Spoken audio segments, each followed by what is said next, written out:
Hello friends, फिल्मी खबरी YouTube channel पर आप सबका फिर से स्वागत है। दोस्तों, आज के इस वीडियो में हम बात करेंगे प्रीडेस्टिनेशन मूवी के बारे में। मूवी की कहानी शुरू होती है और हमें देखने को मिलता है एक आदमी अपने हाथों में दोनों बॉक्स लेके कहीं पर जा रहा था। इस आदमी का नाम है जॉन। जॉन असल में एक टाइम बॉम्ब को डिफ्यूज़ करने की कोशिश करता है और तभी उसे एहसास होता है उस जगह पर कोई और भी है और इसी दौरान बॉम्ब ब्लास्ट की वजह से जॉन का मुंह बुरी तरह से जल जाता है और तभी और एक आदमी जॉन के पास ही में गिरी हुई बॉक्स, जो कि असल में एक टाइम मशीन है, जॉन को देता है, जिससे वो 1992 में पहुंच जाता है। पर ब्लास्ट की वजह से जॉन का पूरा चेहरा जल जाता है और प्लास्टिक सर्जरी करने पर उसका पूरा चेहरा बदल जाता है। जॉन पूरी तरह से ठीक होने पर उसे एक आखिरी मिशन पर भेजा जाता है। अब जॉन को भेजा जाता है 1970 में, जहां वो बार कीपर का काम करता है। बार में एक कस्टमर आता है जो अपनी कहानी जॉन से शेयर करता है। ये कस्टमर असल में एक राइटर है जो अनमैरिड मदर के नाम से मैगजीन में कॉलम लिखता है। वो जॉन से कहता है लड़का बनने से पहले उसका नाम था जेन। एक ऑर्फनेज में उसके माता पिता उसे छोड़कर गए थे। जेन ऑर्फनेज के बाकी बच्चियों से काफ़ी ज़्यादा इंटेलिजेंट थी और फिजिकली पावरफुल भी थी। शायद इसीलिए किसी ने उसे कभी भी एडॉप्ट नहीं किया था। बड़ी होने पर मिस्टर रॉबर्टसन उससे कहते हैं, हम एक ऐसी ही लड़की ढूंढ रहे हैं जो काफ़ी फिजिकली फिट हो और जिसे फिजिक्स और मैथ में इंटरेस्ट हो, बिल्कुल तुम्हारी ही तरह। और अगर तुम सिलेक्ट हुई तो तुम स्पेस में जा सकती हो। जेन मिस्टर रॉबर्टसन के कहने पर स्पेस कॉर्प के प्रोग्राम में पार्टिसिपेट करती है।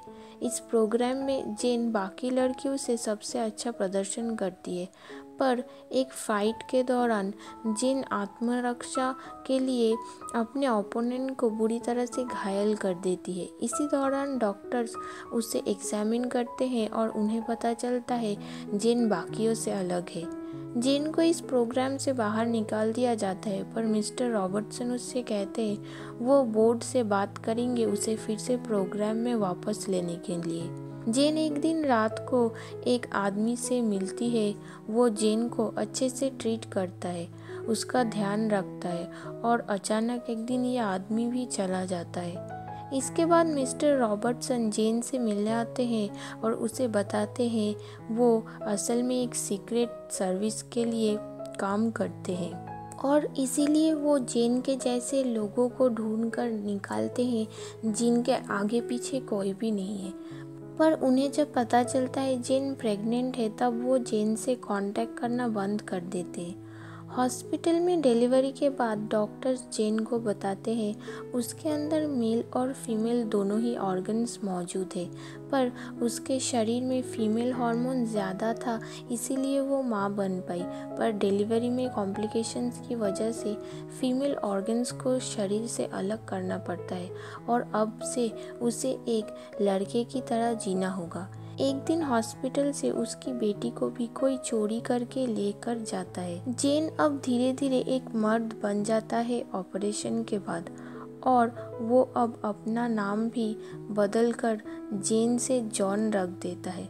दोस्तों, अब ये जो जॉन 1970 से है और जॉन जो 1992 से है, वो दोनों एक ही इंसान है।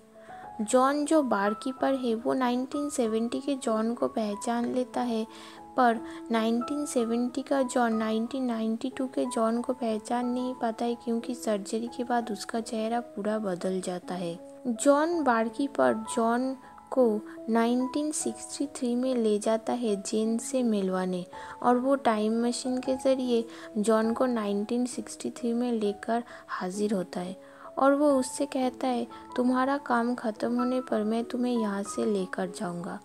1970 वाला जॉन जब 1963 के जेन से मिलती है, तब वो शॉक्ड हो जाता है और जेन को पसंद भी करने लगता है। जेन और जॉन एक दूसरे से प्यार भी करने लगते हैं और वो इंटीमेट भी हो जाते हैं। इधर 1992 वाला जॉन टाइम मशीन के ज़रिए 1970 में पहुंच जाता है और वो फिज़ल बॉम्बर से मिलता है। जॉन एक बुरी तरह से जले हुए आदमी को टाइम मशीन देता है। दोस्तों, इस सीन से मूवी की कहानी शुरू हुई थी। दोस्तों, यहाँ पर दोनों कैरेक्टर ही जॉन है। एक 1992 का जॉन है जो 1975 में फिज़ल बॉम्बर को रोकने के लिए आया था, और ये 1992 वाला जॉन 1975 में सर्जरी के बाद आया है खुद को हेल्प करने, जिससे वो 1992 में वापस जा सके। मूवी के अगले सीन में हम देखते हैं जॉन मिस्टर रॉबर्टसन से मिलता है और जॉन को फिज़ल बॉम्बर के खिलाफ जो सबूत मिले थे वो मिस्टर रॉबर्टसन को सौंप देता है। रॉबर्टसन उसे नियमों का उल्लंघन करके इतनी बार टाइम ट्रैवल करने से मना करता है, क्योंकि इससे जॉन की मानसिक स्थिति बिगड़ सकती है। जॉन अब जेन के जन्म दिए हुए बच्चे को चोरी करके टाइम मशीन के जरिए 1945 में जाता है और टाइम मशीन के जरिए उसे ऑर्फनेज के सामने छोड़कर आता है, जो पहले जेन बाद में जॉन बनेगा। और इसके बाद यहाँ से जॉन 1963 में जॉन के पास में वापस आता है।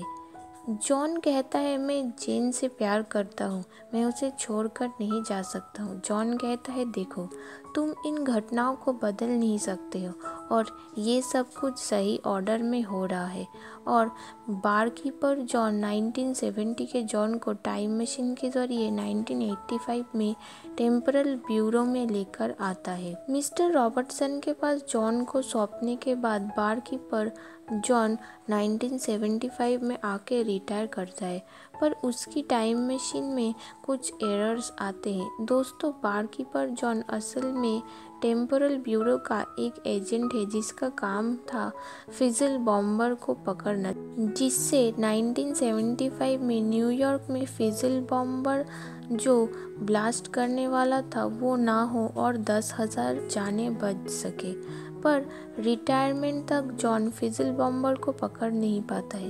रिटायरमेंट से पहले मिस्टर रॉबर्टसन और जॉन जब आखिरी बार मिले थे, तब रॉबर्टसन ने जॉन को फिज़ल बॉम्बर के खिलाफ कुछ सबूत जॉन को दिया था। उसके सहारे जॉन फिज़ल बॉम्बर को ढूंढ निकालता है। और दोस्तों, ये फिज़ल बॉम्बर और कोई नहीं, जॉन ही था। पर ये जॉन काफ़ी बुरा था और उसकी मानसिक स्थिति भी ठीक नहीं थी। बुजुर्ग जॉन 1992 वाले जॉन को कहता है, अब हम दोनों मिलके ये काम करेंगे, तुम मेरे साथ मिल जाओ। पर 1992 वाला जॉन कहता है, मैं कभी भी तुम्हारी तरह नहीं बनूंगा, और बुजुर्ग जॉन को गोली मार देता है। दोस्तों, ये मूवी टाइम पैराडॉक्स के ऊपर बेस करके बनाई गई है। मतलब आप पास्ट में घटे घटनाओं को चेंज नहीं कर सकते, पर फ्यूचर से अगर कोई पास्ट में जाता है तो ये घटना उसके लिए नई नहीं होगी। आप पास्ट में छोटे मोटे चेंजेस कर सकते हैं, पर पास्ट में घटी हुई घटनाओं को पूरी तरह से बदल नहीं सकते हैं। इस मूवी के मेन कैरेक्टर्स जेन, जॉन, बारकीपर जॉन, फिज़ल बॉम्बर और वो बच्ची, वो सभी एक ही इंसान है, बस वो डिफरेंट समय से हैं। नींद से जागने पर जॉन अब टेम्पोरल ब्यूरो का एक मेंबर बन जाता है और टाइम ट्रैवल करके मानव जाति के उन्नति में योगदान करता है। और इसी के साथ दोस्तों, आज की हमारी ये कहानी ख़त्म होती है। दोस्तों, अगर आपको हमारी ये वीडियो अच्छी लगी तो चैनल को सब्सक्राइब कर लेना और बेल नोटिफिकेशन को प्रेस कर देना। दोस्तों, आपको हमारी ये वीडियो कैसी लगी हमें कमेंट सेक्शन में ज़रूर बताना। आज के लिए बस इतना ही दोस्तों, अगली बार हम फिर से हाजिर होंगे ऐसे ही कुछ अमेजिंग स्टोरीज़ के साथ। तब तक के लिए अलविदा।